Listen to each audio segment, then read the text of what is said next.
गेल्या 4 वर्षात तुम्ही शहराची घडी विस्कटल्या, घडी बिघडवल्या, त्यामुळे सदाभाऊंना पुढे येऊन आज लीड करावं लागते असं त्यांचा तुमच्यावर मला असं वाटतं की वैभव पाटील असं म्हणाले असतील तर मग हा त्यांचा नाकर्तेपणा आहे. त्यांनी आत्मपरीक्षण करावं की ह्या वयात सदाभाऊंना पुढे येऊन का काम करावं लागतं. मग लोक सुहासबाबाच्या मागं उभं राहत आहेत आणि वैभव पाटलांच्या बाबतीमध्ये थोडं नकारात्मकता आहे. पण हे मी सांगायला काही कारण नाही. पूर्ण प्रचार यंत्रणेपासून ते दूर आहेत. त्यांना कुठेही सोशल मीडियामध्ये आणत नाहीत, पोस्टरवरती आणत नाहीत. मग आज सदाभाऊंना या वयात पुढे येऊन करावं लागते. हा नाकर्तेपणा त्यांचाच आहे ना. आज ही प्रचारानंतर कोण आमच्यावर फिरतंय त्याला तुम्ही दम द्यायचा प्रयत्न करताय, त्याला बोलवून घेताय, उचलून नेताय, परत सोसणार नाही म्हणून सांगताय. उचलून नेता म्हणजे गंभीर आहे. गंभीर आहे ना. याचं काय नेमकं काय सांग म्हणजे काही कार्यकर्त्यांना असं गाडीवर बसायचं, उचलून न्यायचं आणि दम देऊन आणून परत सोडायचं, हे गंभीर आरोप. गंभीर आरोप आहे. माझा हा गंभीर आरोप आहे. त्यांना ते मान्य आहे आणि त्याचं उत्तर मी माझ्या ह्याच्यात दिलं आहे की ही पद्धत बरोबर नाही. फैसला चुनाव से होना चाहिए, दबाव से नाही, असं मी प्रत्येक भाषणामध्ये खाली सांगतोय की 5 वर्ष वैभव पाटील काम बघतात आणि 5 वर्षानंतर जी कुठली निवडणूक येईल त्या निवडणुकीला दुर्दैवानं भाऊंना त्यांच्या कार्यकर्त्यांच्यामध्ये किंवा शहरामध्ये जाऊ द्या, चुकलं, एकदा माफ करा, आता बदल केला आहे त्यांच्या स्वभावामध्ये, हे सांगावं लागतं. परत 5 वर्ष तेच कारभार बघतात. परत 5 वर्षांची निवडणूक येते, परत त्याच निवडणुकीमध्ये भाऊंना दुर्दैवानं यावं लागतं. बरं जाऊ द्या, आता माफ करा, हे करा, ते करा, असं सांगावं लागतं.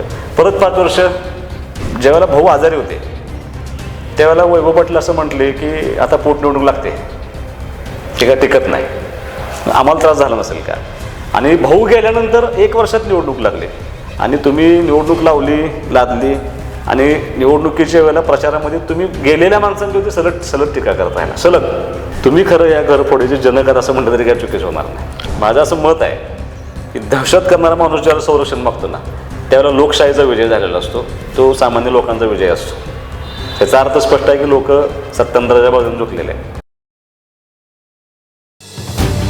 सांगली शहरामध्ये गुंतवणुकीचा विचार करताय, कमर्शियल लोकेशन हवं आहे, स्वतःलाच व्यवसाय करायचा आहे किंवा नामांकित ब्रँड्ससाठी भाडे तत्वावर द्यायचं आहे, मग डोळे झाकून एकच पर्याय, श्री राजलक्ष्मी मॉल.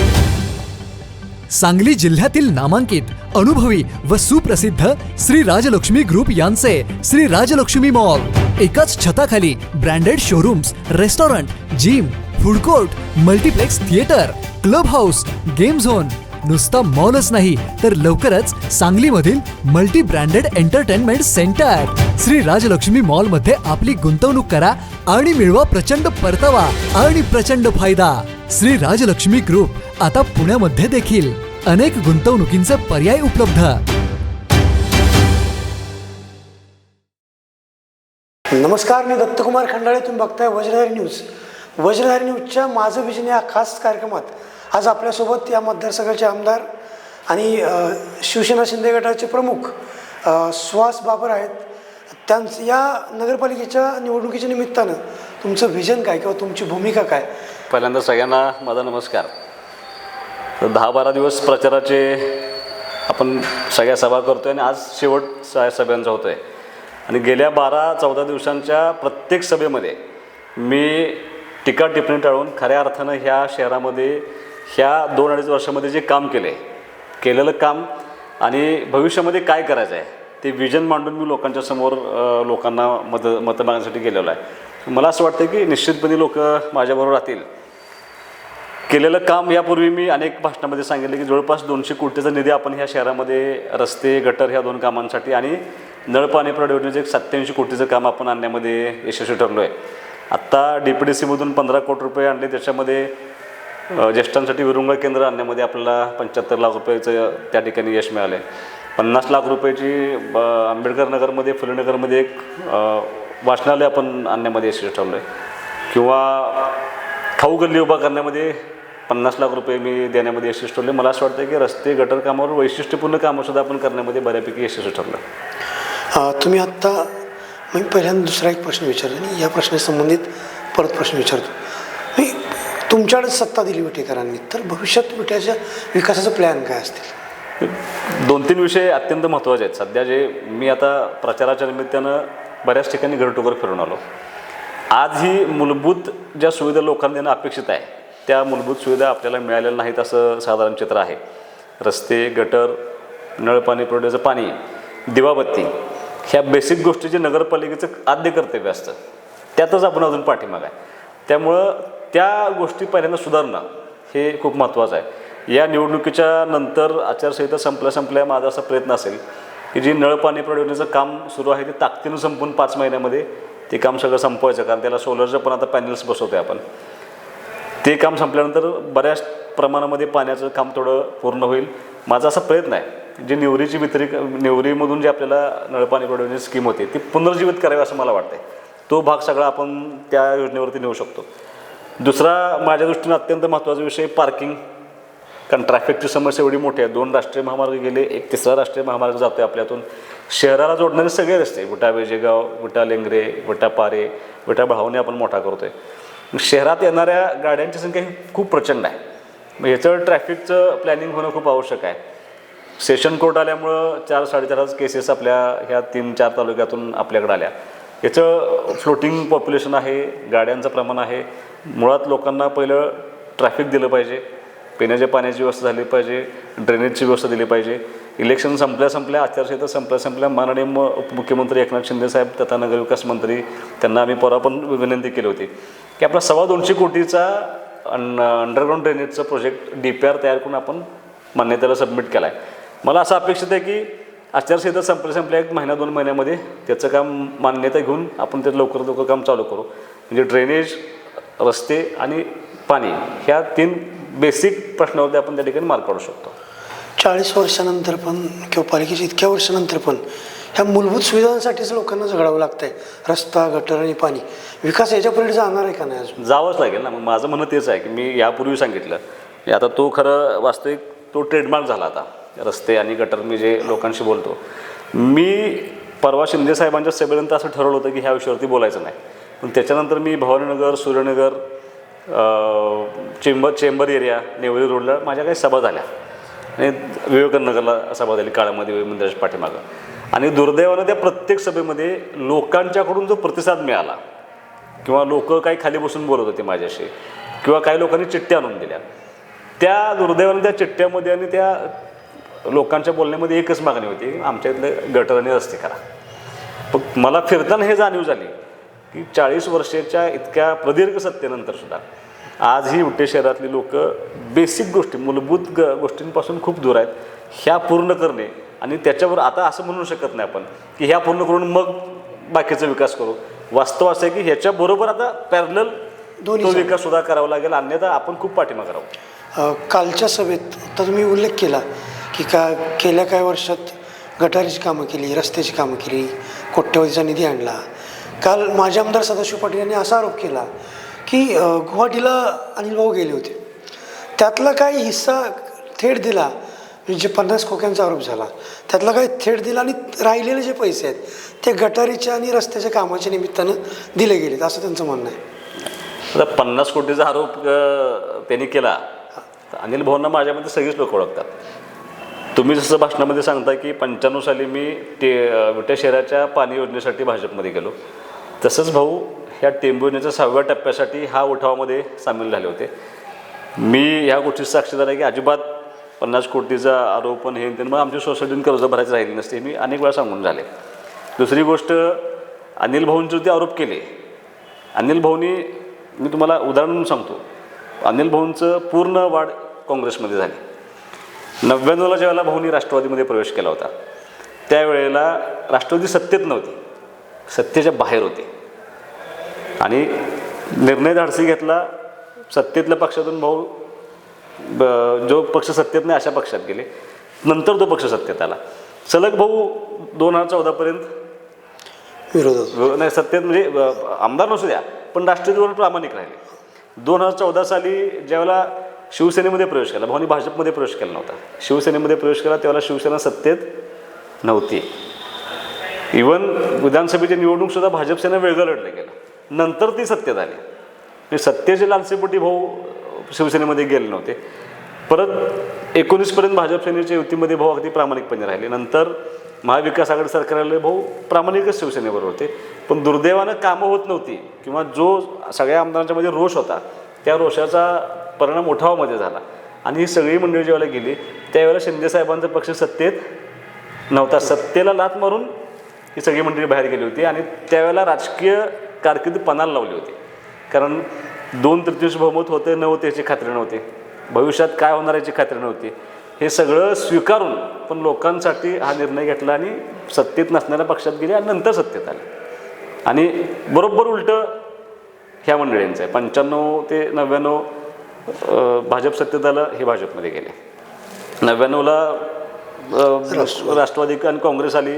ह्यांनी भाषण केलं की मी आता राष्ट्रवादी देतोय कारण भाजपने माझा बळी घेतला, आणि 99ला राष्ट्रवादी झाले. परत 4ला अपक्ष उभा राहिले. 4ला अपक्ष उभा राहिल्यानंतर विलासराव देशमुख साहेब त्यावेळेला CM झाले, त्यांचा हात पकडला. आणि 2009च्या विट्यातल्या कार्यक्रमात त्यांनी भाषणात असं सांगितलं की देणाऱ्यानं देत जावे, घेणाऱ्यानं घेत जावे, घेता घेता एक दिवस देणाऱ्याचे हात घ्यावेत. आणि त्यांनी हात मागितला विलासराव देशमुख साहेबांना. काँग्रेसमध्ये गेले. 14पर्यंत काँग्रेसमध्ये राहिले. परत भाऊ आमदार झाले. ह्यांनी स्थानिक स्वराज संस्थांच्या निवडणुकीला काँग्रेसचे AB फॉर्म गायब केले. अस्तित्व काँग्रेसचं संपून टाकलं. राष्ट्रवादीत प्रवेश केला. राष्ट्रवादीमध्ये प्रवेश केल्यानंतर परत स्थानिक स्वराज संस्थेला तसंच केलं. त्याचे AB फॉर्म सगळे गायब करून टाकले. परत 14 ते 19 भाजपचा वापर करून घेतला, संजय काकांचा वापर करून घेतला. 19ला महाविकास आघाडी सरकार आलं. परत जयंत पाटील साहेबांच्याकडे नेतृत्व म्हणून ते जायला लागले. ज्यावेळेला परत सरकार बदललं शिंदेसाहेबांच्या उठावानंतर, त्यावेळेला ह्यांना परत उपरती झाली. आणि ज्यांना नेतृत्व पाहुणे म्हणून मानलं जयंत पाटील साहेबांना, त्यांच्या मतदारसंघात जाऊन डान्स करून अजितदादा गटामध्ये प्रवेश केला. आणि अजितदादा गटामधून परत 2024च्या विधानसभेला शरद पवार साहेबांच्या पक्षामध्ये प्रवेश केला. आणि लगेच 3 महिन्यात सत्तेतला भाजपच्या ह्याच्यामध्ये प्रवेश केला. त्यामुळे मला असं वाटते की भाऊंचे आयुष्यातले 2च प्रवेश आहेत. त्या दोन्ही प्रवेशाचं कारण मी मला तुम्हाला सांगितले. यांचे प्रवेश मात्र सत्तेतल्या पक्षात आहेत. आणि का, याचं उत्तर लोकांना माहिती आहे. तुमच्यावर असा आरोप होतो की मी गेल्या 4 वर्षात विटा शहराची तुम्ही घडी विस्कटले, इथं वातावरण विस्कटलं आहे. आणि वैभव पाटील काल भाषणात म्हटलं की ह्या सगळ्या स्थितीमुळं म्हणजे सदाभाऊनी खरं तर मागं बसून राजकारण बघायला पाहिजे सगळं. पण गेल्या 4 वर्षात तुम्ही शहराची घडी विस्कटल्या, घडी बिघडवल्या. त्यामुळे सदाभाऊनं पुढे येऊन आज लीड करावं लागते असं त्यांचा तुमच्यावर मला असं वाटतं की वैभव पाटील असं म्हणाले असतील तर मग हा त्यांचा नाकर्तेपणा आहे. त्यांनी आत्मपरीक्षण करावं की ह्या वयात सदाभाऊंना पुढे येऊन का काम करावं लागतं. याच्यामध्ये घडी विस्कटली असं कुठं मला दिसत नाही. उलट लोक माझ्या पाठीमागं ताकदीनं उभं राहत आहेत. लोकांना विटा शहरामध्ये केलेलं काम दिसतंय, बदल दिसतोय. आणि तो बदल दिसतोय कदाचित त्यामुळं लोक सुहासबाबाच्या मागं उभं राहत आहेत. आणि वैभव पाटलांच्या बाबतीमध्ये थोडं नकारात्मकता आहे. पण हे मी सांगायला कारण नाही. पूर्ण प्रचार यंत्रणेपासून ते दूर आहेत. त्यांना कुठेही सोशल मीडियामध्ये आणत नाहीत, पोस्टरवरती आणत नाहीत. मग आज सदाभाऊंना या वयात पुढे येऊन करावं लागते. हा नाकर्तेपणा त्यांचाच आहे ना. ह्याचं आत्मपरीक्षण त्यांनी सदाभाऊ पण म्हटले की मी गेली काही वर्ष शांत होतो, मी पुढे येत नव्हतो, मुलं बघतायत बघू द्या. पण शहराची घडी विस्कटायला लागल्या, शहरात गुन्हेगारी वाढायला लागल्या, शहराचं वातावरण बिघडावं लागलं, गुन्हेगारी वाढायला पुढे यावं लागतं. नाही, गुन्हेगारी वाढवली म्हणजे कसं, कोण गुन्हेगारी वाढवते. आजसुद्धा माझं असं मत आहे की मध्ये अनेक विषयाचे प्रकरण झाले. तर ड्रग्सचे प्रकरण झाले. त्या ड्रग्सच्या प्रकरणामध्ये कोणाच लोक इन्व्हॉल्व आहेत. त्यांनी त्या महिलेच्या विनयभंगाचा पण उल्लेख केला. कुठला विषय होता? नगरपालिकेच्या कर्मचारी. नगरपालिकेच्या कर्मचाऱ्याचा विनयभंगाचा विषय असेल तर खरंच असेल तर त्याच्यावर कारवाई व्हायलाच पाहिजे. आणि कोणी अडवले? तुम्ही जर प्रूफ सिद्ध केलं किंवा हे समजा माझ्यापर्यंत आलेलंच नाही विषय, जर आला किंवा मी सांगेले पोलीस स्टेशनला, हा स्वभाव आमचा अजिबात नाही. कायदा सुव्यवस्था राहावी म्हणून आमचं कुटुंब, आता भाऊ 20 वर्ष आमदार होते, मी 1 वर्ष आमदार आहे. तुम्ही एक माणूस उभा करा की ज्याच्यामुळं आमच्या कुटुंबामुळे त्या माणसाला व्यक्तिगत त्रास झाला आहे किंवा त्याला व्यवसायावरती कुठलं बालंट आलं आहे किंवा आम्ही त्याला दहशत निर्माण केली, असं अजिबात नाही. उलट हे शांत राहावं. मग ते एक फक्त मी त्यांचं ऐकलं की त्यांचं म्हणणं असं होतं की घरावरती आमच्या दगडफेक केली पण आम्ही शांत राहिलो, संयम बाळगला. हे तो काही राजकारणाचा भाग नव्हता. त्यांच्या घरावरती दगडफेक झाली, त्यांचं व्यक्तिगत भांडण होतं. उलट पक्षी तुम्ही 2004च्या विधानसभेच्या निवडणुकीच्या विजयानंतर आमचं सगळं ऑफिस पोडलं अनिल भाऊंचं. पण अनिल भाऊ शांत राहिले. 2016च्या 11च्या नगरपालिकेच्या निवडणुकीला आमच्या खरेदी विक्री संघावरती तुम्ही दगडफेक केली, त्यावेळेला आम्ही शांत राहिलो. का शांत राहिलो? तर गाव शांत राहिलं पाहिजे. आजही प्रचारानंतर कोण आमच्यावर फिरतंय त्याला तुम्ही दम द्यायचा प्रयत्न करताय, त्याला बोलवून घेताय, उचलून नेताय. परत सोसणार नाही म्हणून सांगताय. उचलून नेता म्हणजे गंभीर आहे. गंभीर आहे ना. याचं काय नेमकं काय सांग? म्हणजे काही कार्यकर्त्यांना असं गाडीवर बसायचं, उचलून न्यायचं आणि दम देऊन आणून परत सोडायचं, हे गंभीर आरोप आहे. गंभीर आरोप आहे. माझा हा गंभीर आरोप आहे. त्यांना ते मान्य आहे आणि त्याचं उत्तर मी माझ्या ह्याच्यात दिलं आहे की ही पद्धत बरोबर नाही. फैसला चुनाव से होना चाहिए, दबाव से नाही, असं मी प्रत्येक भाषणामध्ये खाली सांगतो आहे की लोकशाही निर्माण झाली पाहिजे. मग एका बाजूला तुम्ही म्हणायचं गाव शांत राखण्याचा आम्ही प्रयत्न करतो आहे आणि एका बाजूला तुम्ही असे दहशतीचे उद्योग करायचे. मला असं वाटतं की ह्याचं उत्तर मी देऊ शकतो, पण मी का देत नाही? तुम्ही कुठलंही राजकीय भांडण बघा, त्या राजकीय भांडणामध्ये कुठल्याही नेत्याच्या कुटुंबातल्या माणसांचं नुकसान होत नाही. नुकसान जे होतं ते पार्टीच्या सामान्य कार्यकर्ते किंवा त्यांच्या घरातल्या मुलांचं नुकसान होतं आणि मला ते होऊन द्यायचं नाही की आपल्यामुळं कुठल्याही त्यांच्याही कार्यकर्त्याच्या घरात त्रास नको आणि आपल्याही कार्यकर्त्याच्या घरात त्रास नको, म्हणून मी शांत आहे, मी उत्तर करत नाही. मगाशी तुम्ही उल्लेख केला की सदाभाऊंना आत्ता या वयात पुढे यावं लागते, याचं वय पाटलांनी आत्मपरीक्षण करा. म्हणजे तुम्हाला नेमकं यावर काय झालं तुम्हाला सांगतो मी. ते माझ्या आधी वय पाटील राजकारणामध्ये आले, त्यांनी नगरपालिकेची नगराध्यक्ष म्हणून धुरा घेतली. मला जे दिसलंय, जे जाणवलंय किंवा जे लोक सांगतात, मी काल भाऊंना तो प्रश्न विचारला होता, ॲक्च्युली भाऊन त्याचं उत्तर द्यायला हवं होतं की 5 वर्ष वय पाटील काम बघतात आणि 5 वर्षानंतर जी कुठली निवडणूक येईल त्या निवडणुकीला दुर्दैवानं भाऊंना त्यांच्या कार्यकर्त्यांच्यामध्ये किंवा शहरामध्ये जाऊ द्या, चुकलं, एकदा माफ करा, आता बदल केला आहे त्यांच्या स्वभावामध्ये, हे सांगावं लागतं. परत 5 वर्ष तेच कारभार बघतात, परत 5 वर्षांची निवडणूक येते, परत त्याच निवडणुकीमध्ये भाऊंना दुर्दैवानं यावं लागतं, बरं जाऊ द्या, आता माफ करा, हे करा, ते करा, असं सांगावं लागतं.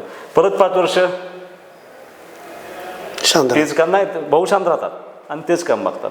परत 5 वर्षांतर जी निवडणूक येईल त्याला माफी मागत फिरावं लागतं. तर मला असं वाटतं की हे वैभव पाटलांचा नाकर्तेपणा आहे आणि त्यांच्यामुळं भाऊंना यावर्षी या निवडणुकीला स्वतःला पुढे यावं लागलं.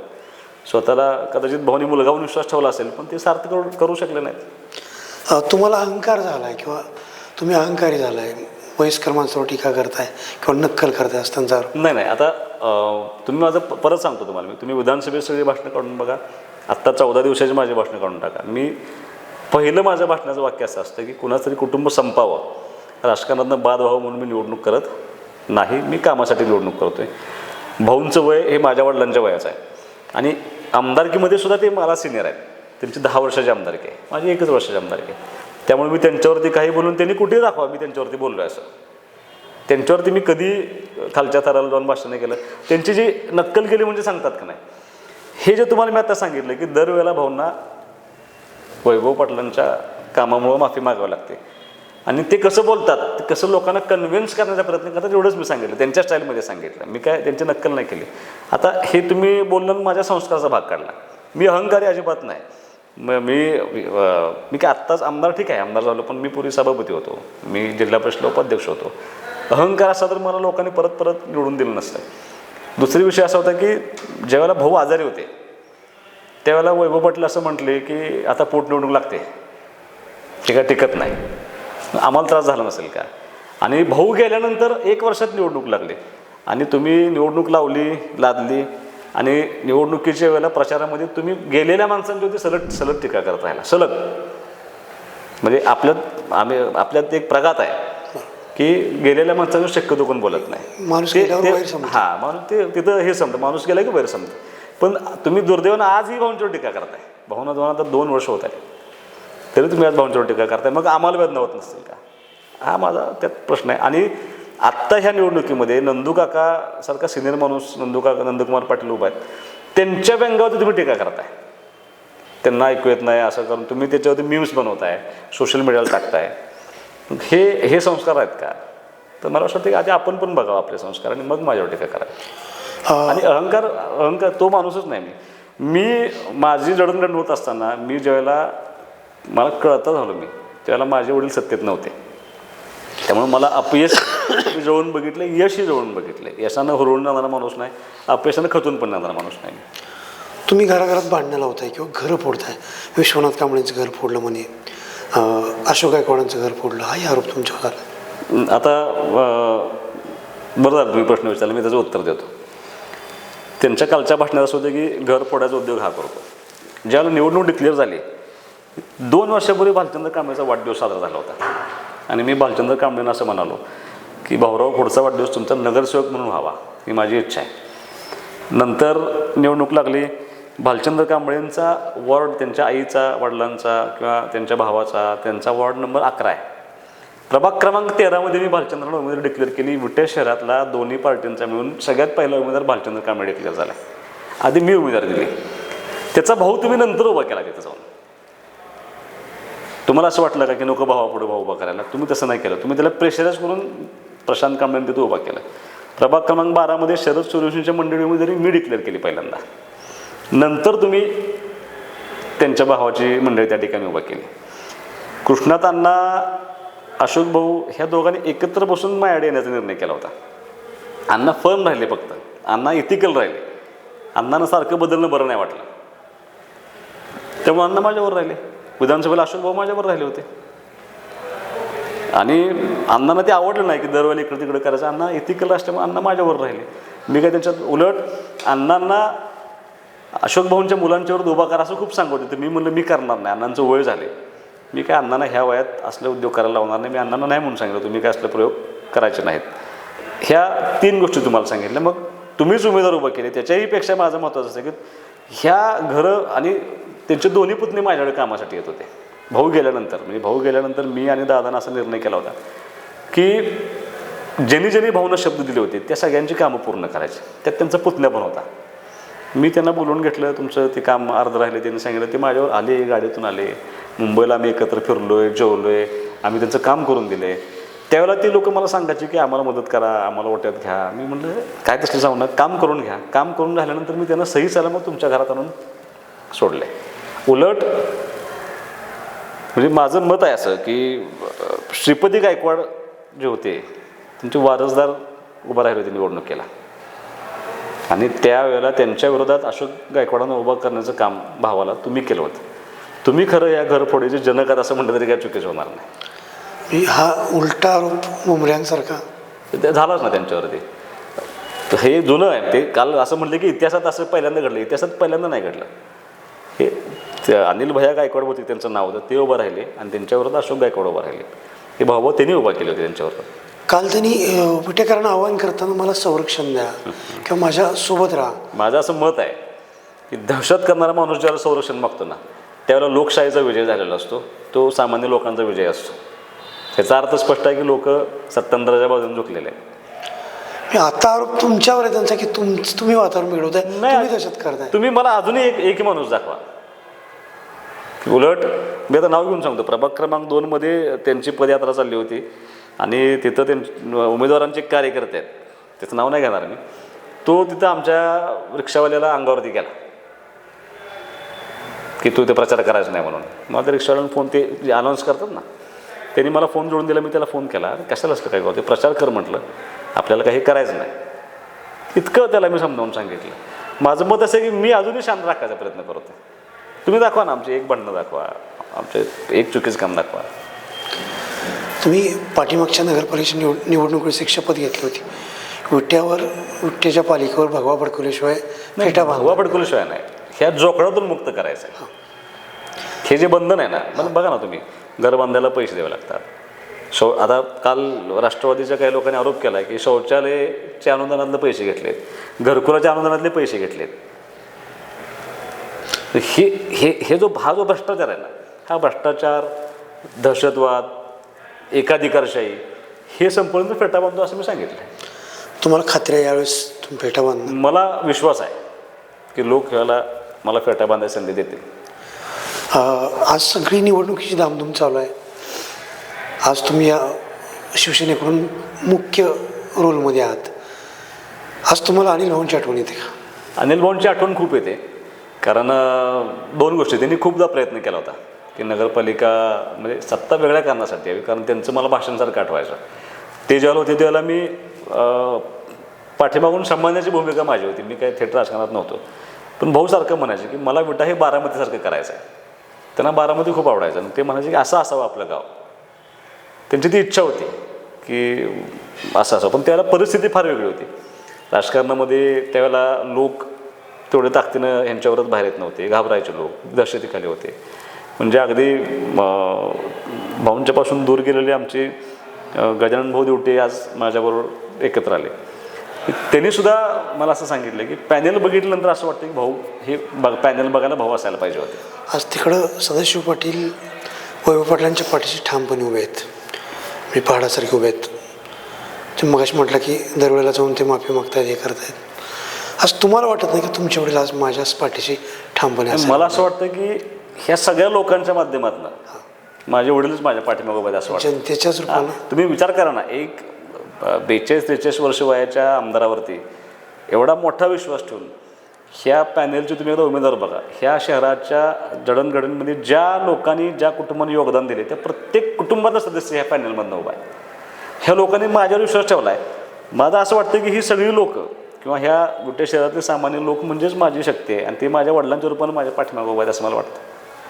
कमी जाणवतेच, ते आयुष्यभर राहणार. म्हणजे आई नाही वडील नाही ह्याच्यासारखं दुःख जगात दुसरं कुठलं नसतं.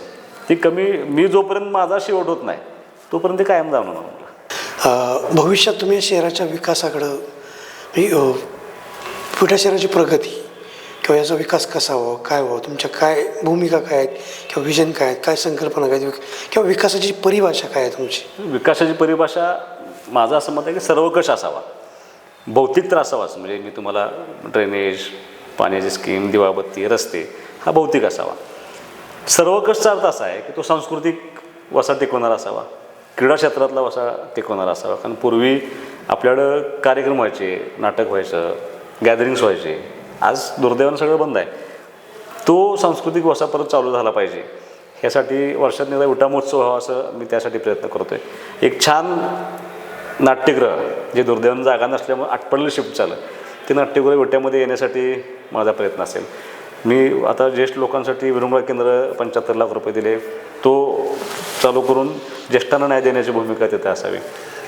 एक फिरताना एक गोष्ट अशी जाणवली की अनेक महिलांना असं वाटतं की आम्हाला इथं असं काम द्या की आम्ही बाहेर जाण्यापेक्षा इथं घरी करून करू शकतो. बचत गटाची चळवळ मोठ्या पद्धतीने उभा करून त्यांना त्याच्यामध्ये मुख्य प्रवाहामध्ये आणून त्यांना बाजारपेठेत उपलब्ध करून देण्याचा माझा मानस असेल. क्रीडा ह्या विषयावरती आपण खूप पाठीमागे गेलो. पूर्वी असं होतं की खो खो म्हटलं, विटा म्हटलं की पुढच्या टीम मानसिक खच्चीकरण व्हायचं, इतकं प्रभुत्व होतं. पापा मुलांसारखा प्लेअर होते, स्वरूप पुणेकर होते, रुपाली पुणेकर सारखे खो खो प्लेअर होते, नंदकुमार पाटलांसारखा व्हॉलीबॉलचा अत्यंत चांगला नॅशनल खेळाडू आपल्यात होते, यशवंत चव्हाणसारखे सरांसारखे काही प्लेअर आपले त्या ठिकाणी होते. आम्ही क्रिकेट खेळायचो. आज तुम्ही बघितलं तर ग्राउंड कुठंच नाही आहे. कुठलंही स्पोर्ट्समध्ये आपल्या शहराचं नाव दुर्दैवानं नाही. तर ते क्रीडाची आपली जी बाजू कमकुवत झाली त्याच्यासाठी एक उत्कृष्ट ग्राउंड असावं. ह्यासाठी भविष्यामध्ये आम्ही ते ग्राउंड उभा करतो आहे, जेणेकरून ट्रॅफिकचं सगळ्या बाजू क्लिअर करायच्या आहेत, आपल्याला पार्किंगची सगळ्या व्यवस्था उपलब्ध करून द्यायच्या आहेत. माझं स्वप्न आहे 24 तास पाणी द्यायचं. मला माहीत नाही आज पूर्ण होणार आहे का नाही ते, पण आज किमान ह्या स्टेजला आलो की रोज पाणी द्यायचं आपल्याला. ह्या सगळ्या स्ट्रीट लाईट सोलरला कन्वर्ट करून आपल्याला नगरपालिकेचा जो 70-80 लाखाचा जो महिन्याचा लाईट बिल आहे तो कमी करून जास्तीत जास्त लोकांना कसा लाभ देता येईल ह्याचा प्रयत्न आपल्या त्या ठिकाणी चालू आहे. आणि असं बहुआयामी असावा, म्हणजे एका विशिष्ट किंवा एकाच्या, कारण मी मध्ये एक कार्यक्रम घेतला होता काल, त्याच्यावर पण टीका झाली वाटतं की विजन कसं असावं त्याचं. ह्या शेवटी असं मी एकटा काय विचार करतो ह्याला फारसं महत्त्व नाही, लोकांना काय वाटतं हे फार महत्त्वाचं आहे. मग मी काय केलं होतं, सगळ्या क्षेत्रातली प्रातिनिधिक स्वरूपामध्ये मग इंजिनियर्स होते, आर्किटेक्चर्स होते, डॉक्टर्स होते, भाजी मंडईत काम करणारे लोक होते, काही अधिकारी होते, कर्मचारी होते, कृषी सेवा केंद्रवाले होते, किराणा मालवाले होते, सगळे व्यापारी, सराफवाले होते. त्यांना काय पाहिजे, त्यांना ह्या शहराकडनं काय अपेक्षित आहे किंवा काय असावं असं आम्ही ते विजन तयार करण्याचा प्रयत्न केला. आणि त्यात अनेक कल्पना आल्या. पर्यटनासाठी काही गोष्टी करणं आवश्यक आहे. मी आता आपल्या ढवळेश्वर तलावाला 2.5 कोटी रुपये दिलेत, त्याचं आपण काम सुरू करतो आहे. मला असं वाटतं की सुळका हे सगळ्यात टॉपचं पर्यटन सेंटर होऊ शकतं. 100 जसं मंत्री आहेत त्यांच्या माध्यमातून आपण पैसे आणू शकतो. आपल्या रेणेवाच्या घाटातला तलाव आहे तो पाझर तलाव आहे, तो साठवण तलाव करून तिथं चौपाटी करता येऊ शकते का, अशा काही कल्पना माझ्या बहुआयामी आहेत, सगळ्या बाजूने व्हावं असं मला असं वाटतं. तुम्ही 24 तास पाण्याचा विषय काढला, परत एक थोडं काल वैभव पाटलांनी 17 कोटी खर्च येतो, लाईट बिल येते पाणीपट्टी त्या पाणी योजनेचं, आणि तुम्ही घोषणा केली की मी 1050 लाख रुपये महिन्याला लाईट बिल येते. ते कसं शक्य आहे? तर शक्य असं आहे. आता हे सगळं मी हळूहळू पत्ते ओपन करत गेलो होतं. 600-650 किलोवॅटचा एक प्लॅन्ट आपण सोलरचा तिथं उभा करतो आहे आत्ता. नगरपालिकेचे आपल्या कचरा डेपोच्या पलीकडे 7 एकर जागा आहे. आपलं नगरपालिकेचं काही येणं शासनाकडे, राज्य शासनाकडे बक्षीस स्वरूपाचं आहे. तर त्याच्या माध्यमातून मी त्यांना असं क्लॉज टाका म्हणतो की त्यात तुम्ही सोलरचं त्यात अट घाला आणि त्या 7 एकरामध्ये 2-2.5-3 मेगावॅटचा प्लॅन्ट आपला उभा राहू शकतो का. जर संधी मला नगरपालिकेत लोकांनी दिली तर आपण तसा प्रयत्न करून तो सोलर प्लॅन्ट तिथं जर उभा केला तर मी तुम्हाला मगाशी बोललो फक्त नळ पाणी पुरवठा नाही तर सोलर आपल्या ज्या स्ट्रीट लाईट आहेत त्यासुद्धा कन्वर्ट व्हाव्यात सगळ्या सोलरवरती, जेणेकरून तो भूर्दंड आपला कमी होऊन जाईल. नागरिकांच्यावरचं पाणीपट्टीचं व्हायला पाहिजे, कारण आज जर निवरीची लाईन चालू असते आपली तर आपल्याला 8 किलोमीटरवरून पाणी आणणं खूप सोपं होतं. मग तिथं शिवाजीनगर, तिन्ही शिवाजीनगर, संभाजीनगर, शाहूनगर हा पाठ तिथनं डायव्हर्ट करता आला असं आपल्याला. बहुआयामी किंवा सर्वकष विकास या शहराचा व्हावा या हेतून आम्ही या निवडणुकीला सामोरं जातो आहे. आणि तुमच्या माध्यमातून मला सर्व विटेकर नागरिकांना विनंती करायची आहे की एक संधी ह्या सगळ्या विकास कामं पूर्ण करण्यासाठी तुमचा सर्वांचा कुटुंबातला सदस्य किंवा लोकप्रतिनिधी या नात्यानं मला द्या. निश्चितपणे ह्या 4 वर्षामध्ये हे शहर वेगळ्या उंचीवर नेण्याची जबाबदारी मी पूर्ण करेन.